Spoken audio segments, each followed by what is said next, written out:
अब चलते हैं जी हम आगे, इसको भी अब ख़त्म कर दो।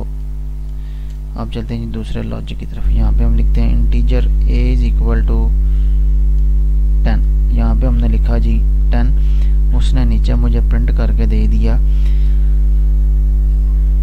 a की वैल्यू। यहाँ पे मैं लिखता हूँ a double equals to 1, cout a is, इसको इधर नहीं लिखते, इसको मैं इधर लिखता हूँ जी। इसकी बताएं जी अब आउटपुट क्या होगी।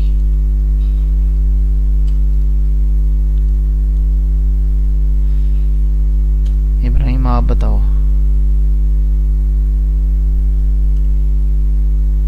एक मिनट मैं देखूं, इसने मुझे ठीक तो बताया ना। हाँ आप बताओ।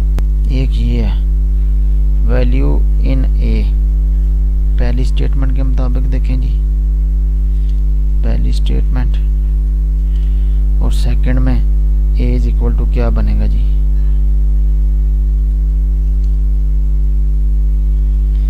जी पहली में आपने बता दी है जी 10, ये रेंज 10। इसमें बताएं जी क्या होगी, 1 आएगी। अच्छा ये बताई जी, नबील ने बताई 1 जी। इब्राहिम नहीं, इसका ही आउटपुट बतानी है कि इसकी आउटपुट क्या आएगी। ये दूसरे में क्या बताएगा, टू वैल्यू इन ए 1 बताएगा या 10 शो करेगा।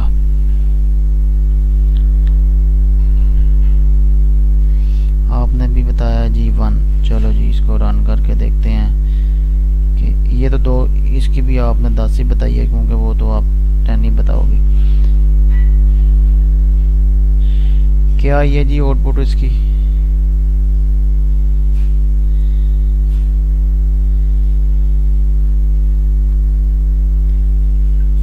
दोबारा इसको चेंज करके देखते हैं जी। आप बताओ जी अब इसकी आउटपुट क्या आएगी। पहली दफ़ा आपने 1 बताई थी, उस पे 0 आई थी, और अब बताओ इसकी आउटपुट क्या आएगी जी।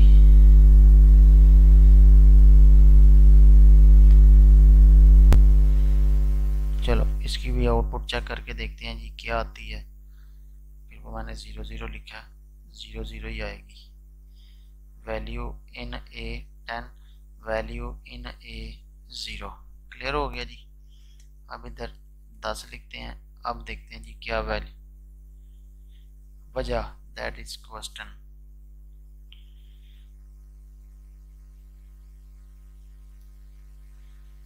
वो 2 नंबर लिखा ना, वो तो एज इट इज प्रिंट हो जाएगी। डबल कोट में आप कोई भी चीज़ लिखते हो वो एज इट इज प्रिंट हो जाती है, ठीक है। पता चलेगा जी फर्स्ट लाइन और सेकंड लाइन। ये देखें जी, अब नंबर 1 लिखा हुआ है value in A is equal to 10 according to first statement, और सेकंड में बताया जा रहा है वैल्यू इन ए 1। ठीक है जी, समझ आई। अब ये तो सबको ही ऑलमोस्ट पता है कि जो ए की वैल्यू उसने वो शो करवा दी। अब चलते हैं इसके ऊपर। ये जो लाइन मैंने लिखी है ना, ए डबल इक्वल टू 0, कभी आपने इफ कंडीशन लगाई है। इफ में ये नहीं लिखते आप, if A double equal to 10 हो तो फलां काम हो जाए, फलां काम हो जाए। इसका क्या मतलब होता है, इसका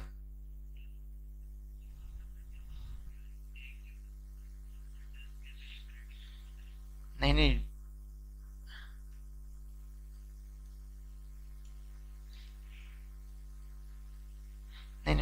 इफ कंडीशन की बात करो ना। इफ कंडीशन में तो आपको पता चलता है कि भाई आप जो काम करते हो वो अगर जी, अब ये देखो, इसका मतलब होता है कि अगर आपकी ये वाली कंडीशन ट्रू होती है ना, ठीक है ना, देन ट्रू का मतलब होता है 1 कंप्यूटर साइंस की जुबान में, ठीक है। और एल्स पार्ट आपका चलता तब है जब आपका ये फॉल्स आ जाए। फॉल्स को कहते हैं 0, तो देन नीचे वाला काम हो। क्लियर हो गया। यानी कि ये जहाँ पे जब कंपैरिजन होता ना इफ़ की कंडीशन में, ये डबल इक्वल टू 10, इसका मतलब होता है कि या तो ये कंडीशन ट्रू है या फॉल्स है, ठीक है। If true then do this, if one then do this, else में फॉल्स, एल्स जीरो वाला पोर्शन। समझ आई? क्योंकि इफ आपने पढ़ी है,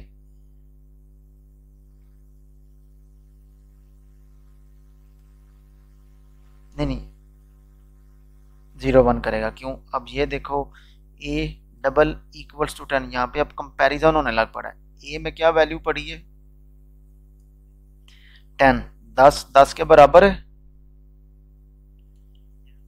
10 10 के बराबर। इट मीन्स की कंडीशन होगी ट्रू, ट्रू को उसने लिख दिया 1 के साथ, ठीक है। जैसे इसको कंडीशन ट्रू मिली उसने इधर 1 लिख दिया। अगर उसको कंडीशन, अगर इसको कंडीशन फॉल्स मिलेगी, फॉल्स पे वो 0 लिखेगा, ठीक है। ये स्टेटमेंट जोन सी राइट की है ना, इसका पर्पस सिर्फ और सिर्फ ये था कि स्टूडेंट को कंफ्यूज किया जाए कि वो इसकी आउटपुट क्या बताता है। और मोस्टली स्टूडेंट जो उनसे होते हैं ना 95%, वो जो ये चीज़ कर रहा होता है ना, ए डबल इक्वल टू 3, वो कहते हैं कि 3 ए में साइन हो गया, इसकी आउटपुट ही आप 3 लिख दो जी, वो 3 लिख देंगे, ठीक है। ये जस्ट कंफ्यूज करने के लिए था, क्योंकि आप वो इतने 45 लेक्चर्स पढ़ के आए होंगे, पता नहीं क्या क्या काम आप लोगों ने किए होंगे। उसने दिखाई आपको ये छोटा सा पार्ट देना और सामने तो लिख देना कि जी ये जी 3 इसमें स्टेटमेंट में लिख देगा। That is wrong. पहले क्वेश्चन को समझो देन। अब चलते हैं जी, एक और इसी तरह का कंडीशनल ऑपरेटर ये यूज़ करते हैं। अब ये मैंने लिख दिया a less than equal to 3, इसका क्या मतलब हो गया जी? अब a में पड़ा हुआ है 10, 10 जौन सा है जी, ये 3 से छोटा है कि बड़ा है, कंडीशन होगी फॉल्स। फॉल्स का मतलब है उसने इधर आपको रन टाइम पे 0 शो कर देना है, ठीक है। अब अगर आप इन्होंने 300 लिख दिया, 10 300 से छोटा है, इसने आपको 1 शो कर देना है। ये स्टेटमेंट 1 और 0, 1 और 0, 1 और 0 के अलावा कोई चीज़ भी प्रिंट नहीं करेगी, ठीक है जी। समझ आई? और ये वो प्रोग्राम्स हैं जो आपने बहुत ज़्यादा किए हुए हैं, यानी कि सी आउट के ऊपर आप लोगों की ग्रिप है। वेरिएबल में कोई भी वैल्यू सान करना, उसको डिस्प्ले करवाना, इसके ऊपर हर बच्चे की ग्रिप है, चाहे वो प्रोग्रामिंग में 10 दफ़ा फेल हुआ हो या 10 दफ़ा उसने टॉप किया हो। लेकिन जो टॉपर भी होगा ना, वो इस स्टेटमेंट का आंसर वही करेगा जो मैंने आपको बताया। अगर तो आपने यहाँ पे डबल इक्वल्स टू लगा दिया हो। और इसमें 99% बच्चे कंफ्यूज होते हैं, कंफ्यूज नहीं होते, ओवर कॉन्फिडेंट होते हैं ना। ए डबल इक्वल टू 300 जी, हाँ जी बस ठीक है जी, 300 इसका आंसर लिख दो जी, मेरे सारे ऑब्जेक्टिव्स ठीक है। ये ऑब्जेक्टिव पॉइंट ऑफ व्यू से मैं आपको बता रहा हूँ।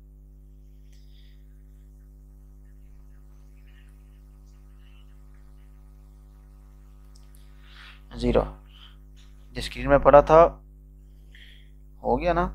और ये 100% जो सी है ना बात होती है, आपने इफ़ की कंडीशन में वो आपने अक्सर देखा होगा कि वाइल के लूप में 1 लिखा होता है, वाइल 1 हो तो ये काम करता रहे, ये काम करता रहे। 1 मीन्स के ट्रू, वो ट्रू को रिप्रेजेंट करता है। आप यानी कि वाइल में आप 1 लिख दें या ट्रू लिख दें, वो दोनों ठीक होते हैं, ठीक है। ये आपकी अपनी प्रैक्टिस होती है कि मैं इसको कैसे करूं। ठीक होगा इब्राहिम, इस्माइल सॉरी, ठीक है ना। अब ये देखो कि ये मैं आपको ना दिखाई बेस की बातें बता रहा हूँ, यानी कि इतनी डिटेल में आपको मैं ये बता रहा हूँ कि आपका नॉलेज जो सा ना ये एनहेंस होने लग पड़ा आज तक। ये चीज़ें नोट कर लो, ठीक है ना। ये चीज़ें वो वीजू वाले बड़े घुमा फिर आके देते हैं, इसका क्या आउटपुट आए। तो ये आपके लिए ज़रूरी होगा ना, आपको पता चल जाए कि ये चीज़ें हमने पढ़ी हैं, ये मेरी नज़रों के सामने से गुजरी है। वीडियो तो आप पता नहीं है कितने मिनट की चल गई हुई है, तो 25-30 मिनट से बेहतर नहीं कि आप 1 मिनट की लाइन देख लो तो आपका काम हो जाएगा, ठीक है। अब मैंने इसमें आपको वो ग्लोबल वेरिएबल और लोकल वेरिएबल और साथ में वो मैंने जो 2 ब्रैकेट्स लगाई थी ना ए से पहले, ये वाली, इसमें भी मैंने आपको फिर कंफ्यूज कर दिया था।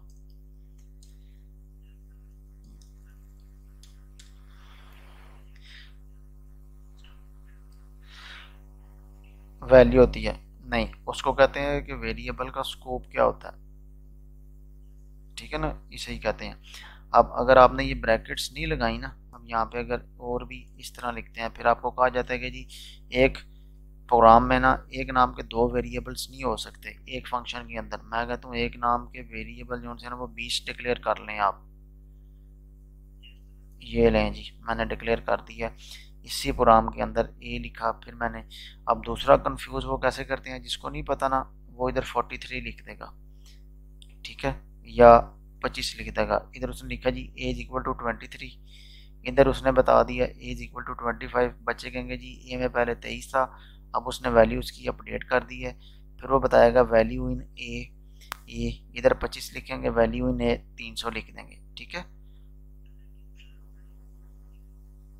दोनों यहाँ पे तो वो कंपैरिजन ऑपरेटर की वजह से 1 या 0 आ जाएगी, यहाँ पे 23 आएगी, ठीक है इब्राहिम, समझ आई आपको? हाँ, क्योंकि ये इसका स्कोप खत्म हो गया, ये जो सा ना ये सिर्फ इन दो, इसका स्कोप खत्म हो गया। कंपाइलर इसको कंपाइल किया, सबसे पहले उसने इस ए को कंसीडर किया, मेमोरी में ब्लॉक बना दिया, दूसरा ब्रैकेट पे आया, फिर उसने एक ब्लॉक बना दिया, इस पे आया, जो ब्लॉक बनाया था ना उसने इस ब्लॉक को ख़त्म कर दिया कि भाई ए ख़त्म हो गया। उसके बाद value in A,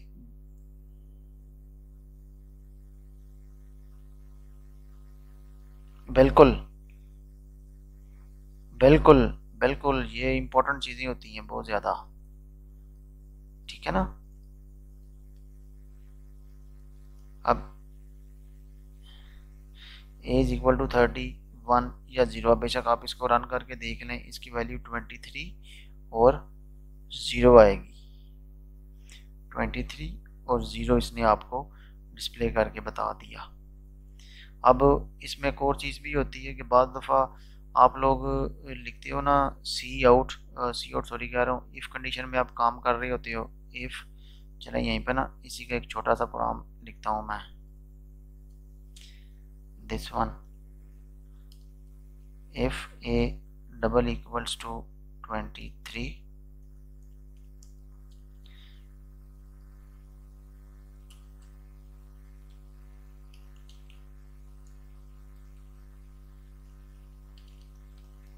no error in code, else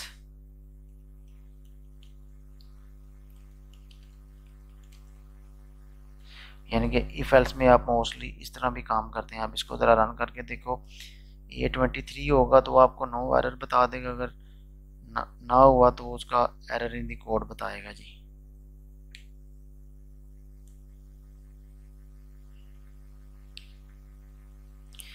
ठीक है जी, उसने बताया कि no error in the code, इसको ज़रा कमेंट में कर दें, ठीक है। अब मोस्टली क्या होता है कि हमारी जो प्रैक्टिस होती है ना वो सी आउट के साथ ही चल रही होती है, हर जगह पे हम सी आउट प्रिंट ऑफ करवाना है, सी आउट करवाते हैं, प्रिंट ऑफ करवाना है, सी आउट करवा दो, कोई टेक्स्ट डिस्प्ले करवाना है करवा दो, ये ठीक है, जो पता हम वही काम करते हैं।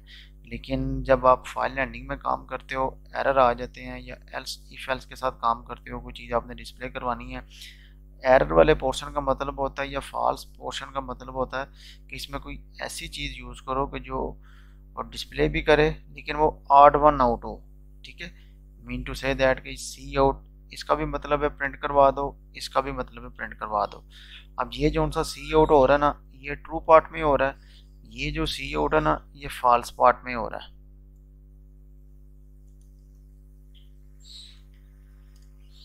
ठीक है। अब जो काम आपने फॉल्स पार्ट में करना होता है ना उसके लिए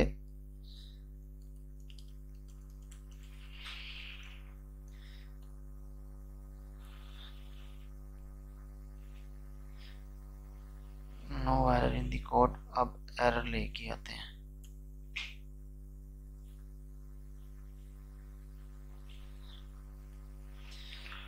अब इसको रन करें जी, अब ये मुझे दिखाएगा कि error in the code 2 times, देखते हैं इसने मुझे error in the code 2 times दिखाया। मीन टू से दैट ये कि जब आप किसी एल्स वाले पार्ट में काम कर रहे हो, आपने कुछ सी आउट करवाना ना तो उसके लिए आप ये CERR यूज़ करें, that is called console error, clear. ये जो सा ये सेम है इट इज सी आउट की तरह काम करता है, लेकिन ये डिज़ाइन सिर्फ और सिर्फ इसलिए किया गया है कि जहाँ पे आपने एल्स पोर्शन में आपके पास कोई एरर आ जाता है, अगर आप फाइल हैंडलिंग में काम कर रहे हैं और वहाँ पे आपकी फ़ाइल लोड नहीं हो पा रही, आपने वहाँ पे कोई टेक्स्ट डिस्प्ले करवाना है, तो आप CERR यूज़ करें इंस्टेड ऑफ सी आउट। क्यों? क्योंकि अगर आपको कोड में को सर्च करना पड़े एरर किस जगह पे है, तो आप CERR को सर्च करें, ये यहाँ पे ना, इसको फिर सर्च करेंगे तो वो आपको वो नीचे वाली चीज़ दिखा देगा। ठीक है, अब CERR जो सी है ना, ये भी आउटपुट स्टेटमेंट है और ये सिर्फ और सिर्फ टेक्स्ट मैसेज को डिस्प्ले करने के लिए यूज़ की जाती है। ठीक है इस्माइल, इसकी समझ आई? ये आप सबके लिए ये वाला जो सा ना, ये नया था आउटपुट स्टेटमेंट में, स्टैंडर्ड आउटपुट स्टेटमेंट का।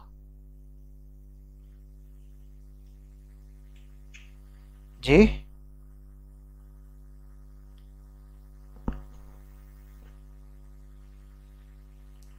आप इधर इधर भी यूज़ करें। मैं कह रहा हूँ कि ये इसका पर्पस सिर्फ इसलिए कि जहाँ पे आपने एल्स का पार्ट करना ना, आपकी सहूलत के लिए, ठीक है ना, आप उसको इफ में यूज़ करें, सी आउट इसकी जगह पे यूज़ करें, उससे इसको कोई कंसर्न नहीं। लेकिन ये सिर्फ और सिर्फ डिज़ाइन, इसलिए काम इसने सी आउट की तरह ही करना है, लेकिन इसका पर्पस सिर्फ और सिर्फ ये कि जहाँ पे आपको एरर मिल जाए, आपका कोड काम नहीं कर रहा, उधर आप सी आउट की जगह पे CERR यूज़ करें। ठीक है, क्लियर हो गया जी? यानी कि अब जो स्टैंडर्ड आउटपुट स्टेटमेंट्स हैं, एक आपने सी आउट भी आपको पता है, अब इसमें एक CERR भी आपको पता है। क्लियर हो गया जी? ठीक है, अब और मैं आपको बताता हूँ जी, सी आउट में लिखने के मेथड कौन से होते हैं। इस कोड को भी आप ख़त्म कर दो, इसकी भी ज़रूरत नहीं, इसकी भी ज़रूरत नहीं।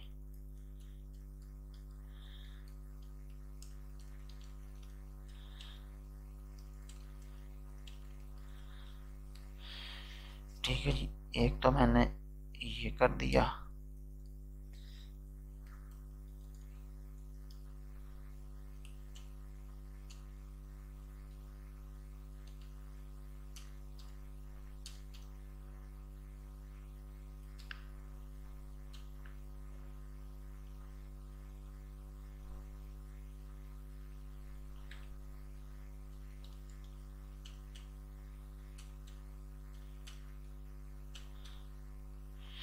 ठीक है जी, इन दोनों लाइंस की आउटपुट क्या आएगी?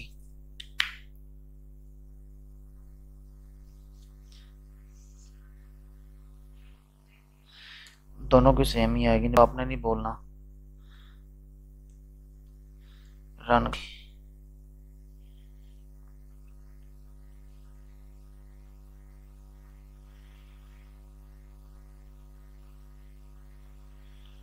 वो सेम आएगी ना, welcome in C++ with Ali Farooq, welcome in C++ with Ali Farooq.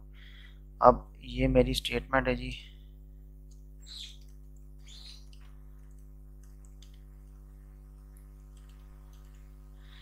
In the following code. अब आपने मुझे ना बताना कि इसमें एरर किस जगह पे है जी।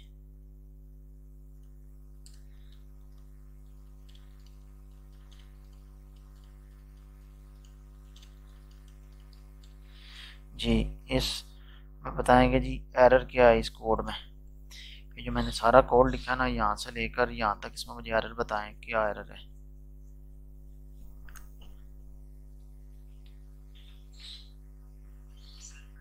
नहीं नहीं, आपने नहीं बताना।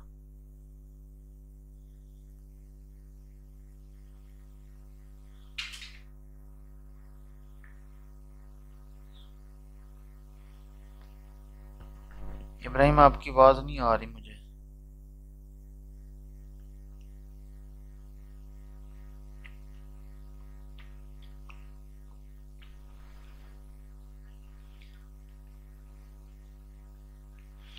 किस प्रोग्राम में? इसमें ये वाली? हाँ जी, ठीक है।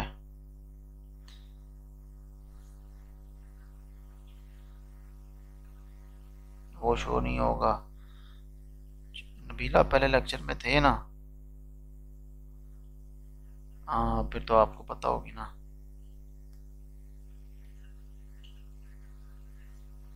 नहीं नहीं, इसमें कोई एरर नहीं है।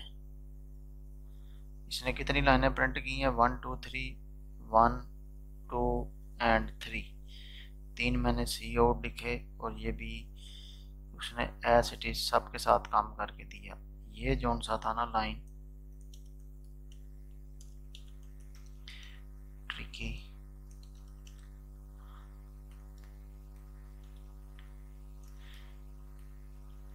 ठीक है, ये देखो सी आउट के साथ आपने ऐसे काम किया हुआ, डबल कोड के अंदर आप टेक्स्ट लिखते हो, या आप इंसर्शन ऑपरेटर के साथ आप काम करते हो। ठीक है, ठीक है, ये काम जो है ना, ये आपके लिए नया है। लेकिन आप सी आउट के साथ टेक्स्ट प्रिंट करवाना हो ना विदाउट इंसर्शन ऑपरेटर, आप स्ट्रिंग के दरमियान यानी कि दो वर्ड्स को आप स्ट्रिंग में देते जाओ, तो ये भी काम आपका होता जाएगा, इसमें कोई एरर नहीं है। ये जो ऊपर वाली मैंने स्टेटमेंट लिखी है कि find error in the following code, और उसके साथ आगे लिखा होता है कि if find the error correct it. Clear हो गया? अब जो सारे बच्चे होंगे ना, वो या तो इसको इस तरह लिख देंगे या इस तरह लिख देंगे। ठीक है, या बता देंगे कि लाइन 3 में एरर है, और इसमें किसी भी जगह पे एरर नहीं है। सही है, यानी कि ये लाइन अगर कभी आपकी नज़रों के सामने से गुजरी ना, तो आपने कहना कि ये बिल्कुल एक्यूरेट है, सिर्फ टेक्स्ट की हद तक। ठीक हो गया जी इस्माइल, समझ आ गई?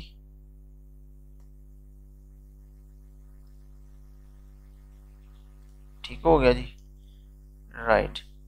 अब और कोई मुझे बताओ कि कौन सा प्रोग्राम मैं आपको करवाऊं।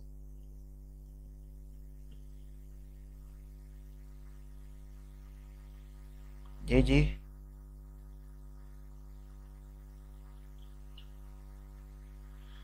आवाज़ नहीं आ रही, आवाज़ नहीं आ रही, आवाज़ आवाज़ नहीं आ रही इब्राहिम। इन्वर्टेड कामास कौन सा है? अच्छा, ये वाले।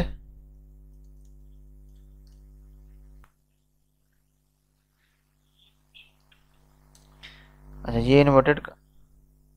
नहीं नहीं नहीं नहीं नहीं, सी आउट के सिंटैक्स का नहीं पता? ये सी आउट का सिंटैक्स है ना, ये डबल कोड और डबल कोड, इन दो कोड्स के दरमियान कोई भी चीज़ लिखी नज़र आती है ना, वो एज इट इज़ प्रिंट हो जाएगी। जैसे आप इस लाइन में देखो, इनमें डबल कोड्स के दरमियान ये वाली चीज़ें हैं, ये प्रिंट होगी। ठीक है, अब इसमें डबल कोड्स के दरमियान ये वाली वेलकम था, उसने इसको प्रिंट कर दिया। इस डबल कोड में इन था, इन प्रिंट हो गया। इन डबल कोड्स में सी प्लस प्लस था, वो प्रिंट हो गया। इसमें विद था, इसमें अली था, इसमें फारूक था। सेम केस इसमें भी वेलकम पहले प्रिंट हो गया, इन हो गया, C plus plus with Ali Farooq. ठीक है, वो ये तो सिंटैक्स है ना, सिंटैक्स को तो आपने फॉलो करना है। सही है,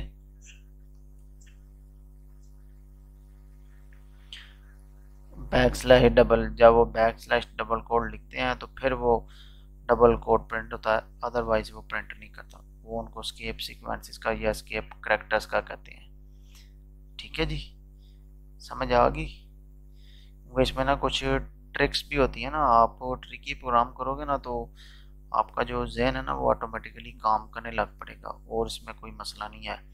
अब अभी तक आपको सी आउट कौन सी है ना, वो ही आती है। आप जब सी आउट के ऊपर ही रहो ना, तो इतने प्रोग्राम सी आउट के ऊपर बन सकते हैं कि आपकी सोच होगी। जैसे ये जी हम बनाते हैं जी एक program, integer table number is equal to 10। हम यहाँ पे जी 10 का टेबल प्रिंट करवाते हैं। सी आउट, बल्कि इसकी इसके भी चलें, इसी के साथ ही कर लेते हैं। Cout 10 multiplied by 1 is equal to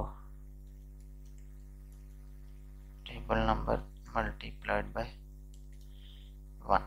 अब ये जो सा ना जी, इसका जो हमें नज़र आएगा ना आउटपुट पे, वो लिखा नज़र आएगा ये वाली लाइन। टेबल नंबर में क्या पड़ा हुआ है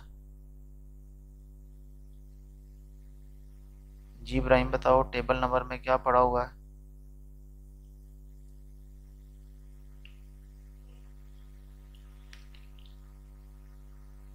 क्या पड़ा हुआ है?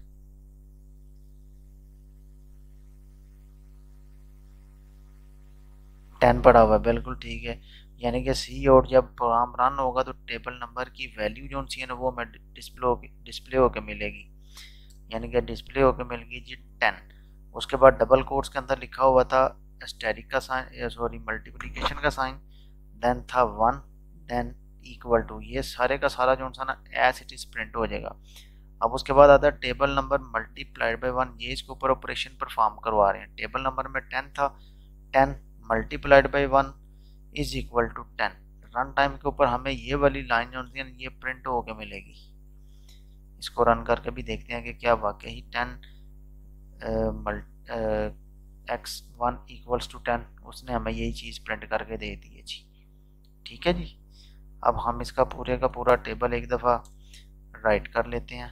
दिस वन, जितना जहाँ तक आपको चाहिए ना आप उसको ये कर लो। 2 3 4 5 6 7 8 10।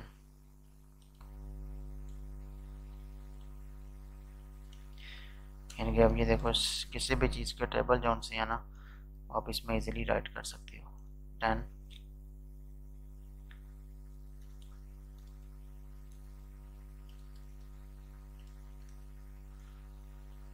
दैट वन, ये जी।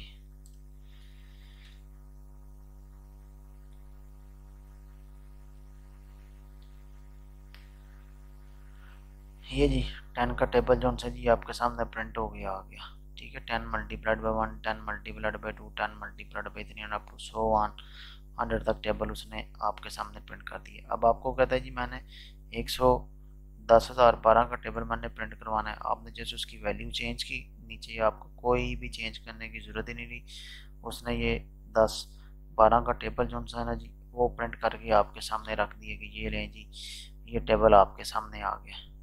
ठीक हो गया, समझ आई इब्राहिम?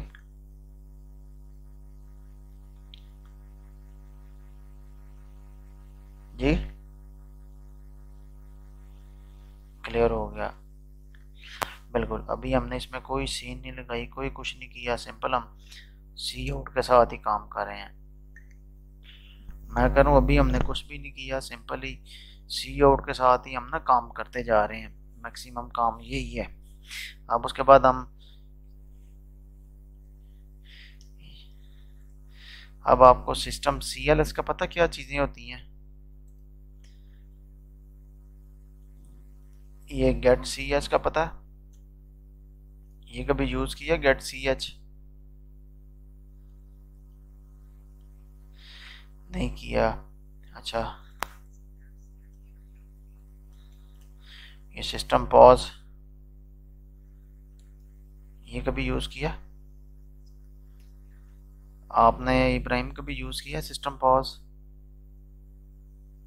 आपने नहीं यूज़ किया, मैं बताता हूँ क्या होता है जी। अच्छा जी, तो यही है ना, इसमें तो सारी चीज़ें हैं।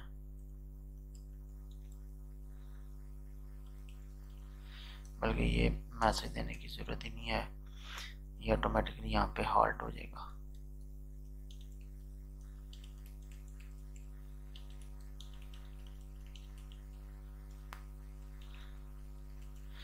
ठीक है, पॉज आपने मूवीज़ देखते हो ना, उसमें आता है वो पॉज कर दिया जी मैंने मूवी, या कह लें कि उसको मैंने रोक दिया है। पॉज का मतलब पता है रुक जाना। यहाँ पे भी इसका मतलब उसी फिल्म के साथ रिलेट है कि आप जैसे ही सिस्टम पॉज लिखोगे ना आपकी पूरी प्रोसेसिंग जो सी है ना वो एंड पे जाकर रुक जाएगी। अब यहाँ पे मैं दोबारा लिखता हूँ। अब कुछ काम हम ना पॉज के बाद करते हैं।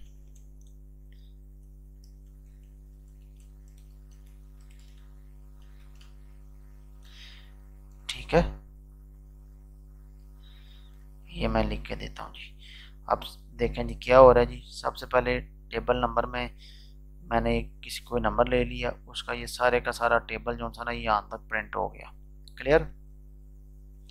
उसके बाद मैंने लिख दिया कि सिस्टम पास, सिस्टम जो सा पूरे का पूरा आपका हाल्ट हो गया। ये कब तक हाल्ट रहेगा? जब तक आप कोई भी कीबोर्ड से प्रेस नहीं करोगे। जब आपने कीबोर्ड प्रेस की देन उसके बाद नेक्स्ट प्रोसेस स्टार्ट होगा। ये वाला जो नेक्स्ट प्रोसेस ना, प्रोसेसिंग स्टार्टर पॉज, ये है जी। जब तक आपने की प्रेस नहीं करनी आपको ये वाली लाइन लिखी नजर ही नहीं आएगी। ये देखें जी, अभी इसकी बिल्डिंग ये स्टार्ट हुई है, बिल्ड सक्सेसफुली। अब ये इसने ना 102 मल्टीप्लाइड बाय 1 टेबल प्रिंट करके दे दिया। अब नीचे वो बता रहा है प्रेस एनी की टू कंटिन्यू। हालांकि अगर आप अपने कोड में देखो तो हमें ये चीज़ भी लिखी थी कि प्रोसेसिंग स्टार्ट आफ्टर पॉज। ठीक है, ये स्टेटमेंट नहीं नजर आई। जैसे ही इस पे आया ना सिस्टम पॉज पे, तो उसने ये वाला मैसेज जनरेट कर दिया, प्रेस एनी की टू कंटिन्यू। अब मैं जैसे ही मैं कह रहा हूँ कि जैसे ही आप ये प्रेस एनी की टू कंटिन्यू करोगे ना, अब उसके बाद उसने मुझे मेंशन करके बताया कि प्रोसेसिंग स्टार्ट्स आफ्टर पॉज। ठीक है, यानी कि जब आपने किसी काम को रोकना हो ना एक जगह पे स्पेसिफिक पॉइंट पे, बहुत दफ़ा आपको रोकना भी पड़ेगा अपने कोड को भी। पहले ये वाला काम हो जाए फिर मैं उसको देखूं, देन उसके बाद वो आगे कोड काम चले। ठीक है, जैसे अभी मैं इसको ना आपको शॉर्ट सी एग्जांपल देता हूँ। हम ना कुछ 4 टेबल प्रिंट करवाते हैं। पहले हम लिखते हैं जी 3 का टेबल, ये है जी। फिर सिस्टम पॉज कर देते हैं 2 3 4। इसके ऊपर हम एक और लाइन भी ऐड कर देते हैं।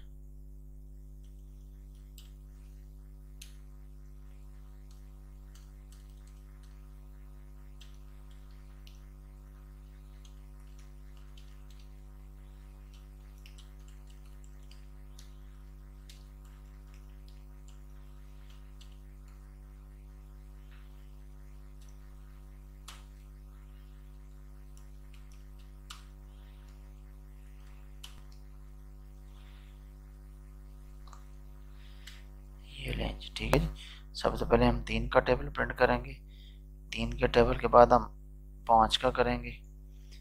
5 के टेबल के बाद हम 7 का करेंगे।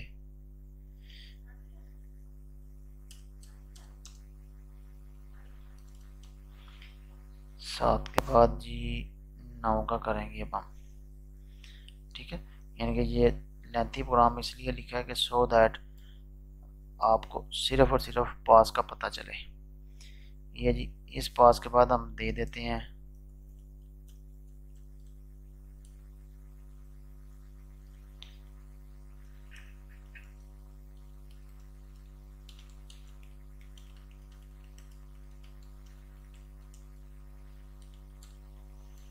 ये है जी। ठीक है, अब हम इसको रन करके देखते हैं जिसकी हमें आउटपुट क्या आ रही है।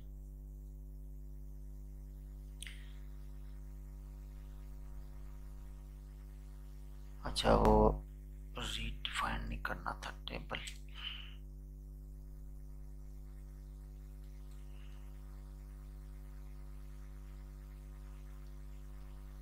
पाँच,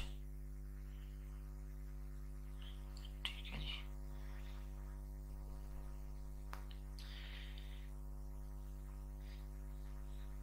ये देखें जी, सबसे पहले उसने मुझे ना 3 का टेबल प्रिंट करके दिया। उसके बाद जैसे ही इस स्टेटमेंट पे आया ना उसने स्क्रीन को हाल्ट कर दिया। अब उसने 5 का अभी तक नहीं किया है।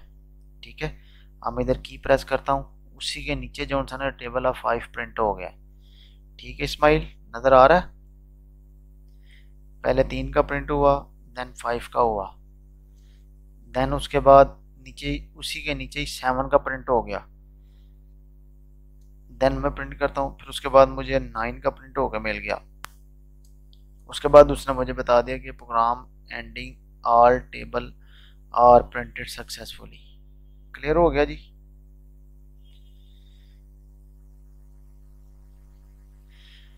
क्लियर।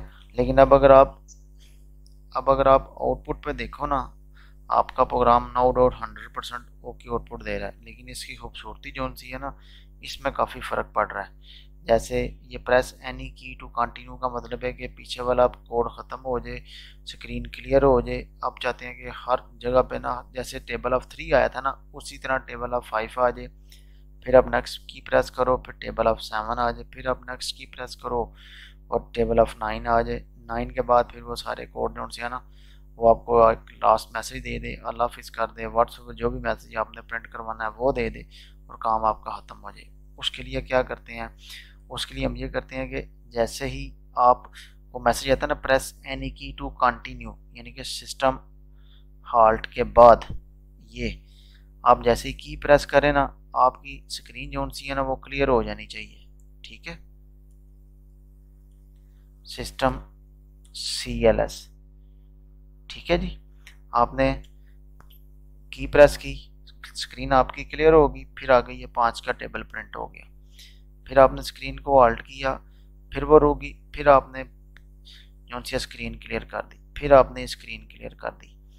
9 के बाद गए, 9 के बाद आपने जाके दोबारा से स्क्रीन क्लियर कर दी। देन वहाँ पे लिखा नज़र आ गया program ends, all tables are print या ऑल टेबल्स प्रिंटेड सक्सेसफुली। कोई भी मैसेज अब अपनी मर्जी का दे दें। अब हम करते हैं जी इसको रन। एक दफ़ा वो एक मिनट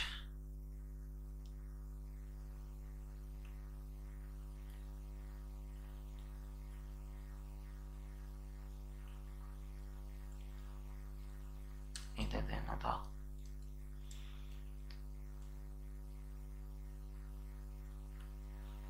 ये किया जी हमने इस प्रोग्राम को रन।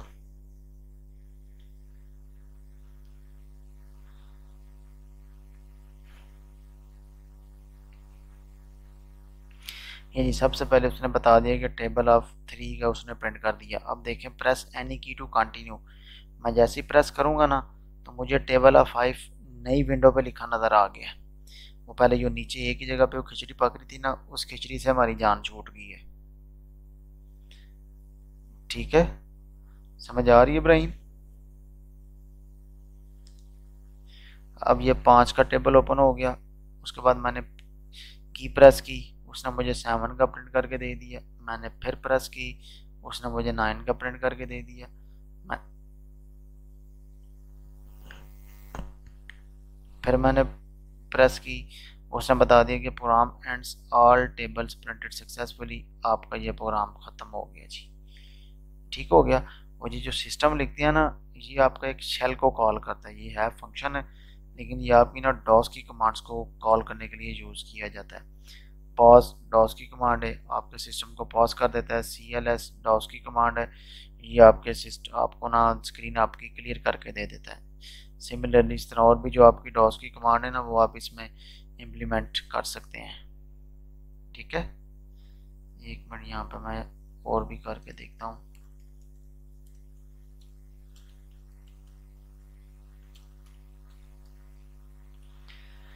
कैलकुलेटर ओपन करता है।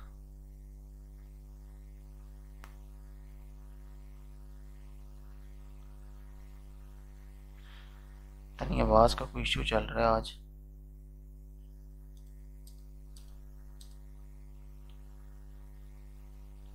राइट, ठीक हो गया। ओके, अच्छा अब आपको एक और मैं छोटा सा प्रोग्राम लिख के देता हूँ, जिसमें आप अक्सर ये विंडो जाते हैं ना रन कमांड के ऊपर, यहाँ पे आप CLC लिखते हैं तो आपका कैलकुलेटर ओपन हो जाता है। ठीक है, इसके बाद आप नोट पैड लिखते हैं, आपका नोट पैड ओपन हो जाता है। देन आप MS पेंट लिखते हैं, आपका पेंट ओपन हो जाती है। यानी कि जो भी कमांड आप इसको डॉस में देते हैं ना, वही कमांड आप अगर आप सिस्टम के अंदर देंगे ना, वो सारी की सारी एज इट इज रन होंगी। फॉर एग्जांपल ये कोड है जी, इसकी भी अब हमें ज़रूरत नहीं रही जी।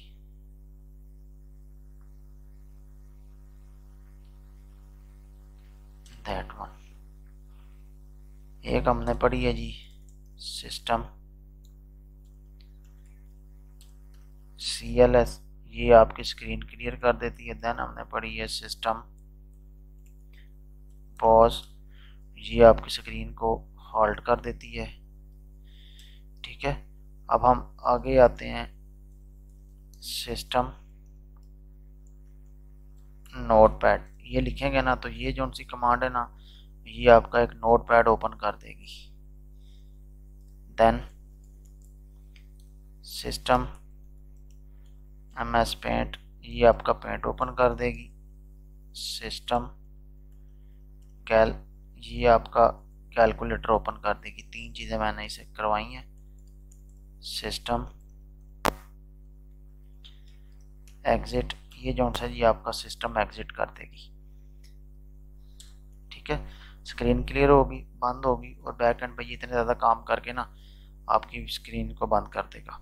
ये रन हो गया, ये इसने बंद भी कर देना। अभी ये स्टार्टेड हो रहा है, नीचे ये लिखा हुआ है जी बिल्ड स्टार्ट। ये आपका सिस्टम स्टार्ट हो गया, ये प्रोग्राम फिर से बंद हो गया, नोटपैड ओपन हो गया जी। इसको अब मैं बंद करता हूँ। अब ये पीछे से MS पेंट ओपन हो गया, अब इसको भी मैं बंद। अब उसने आगे गया तो उसने कैलकुलेटर ओपन कर दिया, ये चल पड़ा जी। प्रेस आने की टू कंटिन्यू, ये कमांड आपकी बंद होगी जी। ठीक है जी, समझ आई? यानी कि आप अपने उसके साथ कैसे कर सकते हैं, ये सारे का सारा इस पे गिवन है। और यही जो चीज़ें हैं ना, system CLS, notepad, MS paint, calculator, exit,